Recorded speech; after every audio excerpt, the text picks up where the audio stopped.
Алланың алдына барған кезінде ше, ертең әуретіңді қанша миллион адамға көрсеттім деп айтасың. Қанша еркектердің көз зинасына қалуына себеп болдың ғой. Солардың бәріне өзіңнің онсыз да былай әшейін Алланың бұйрығынан қайтарған тыйымынан қаншалықты артқа кетіп жатқанымызды қоя берші.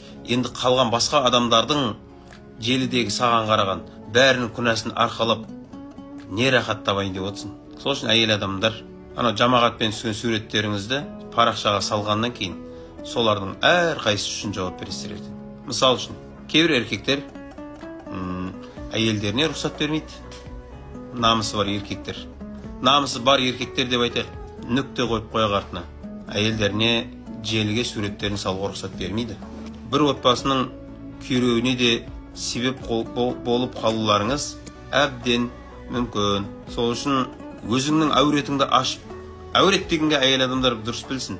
Әурет деген мынау бетпен қол, аяқ, қалған жерлер жабық тұру керек әйелдерге. Соны матамен орап қойсаң болды ма? Жоқ.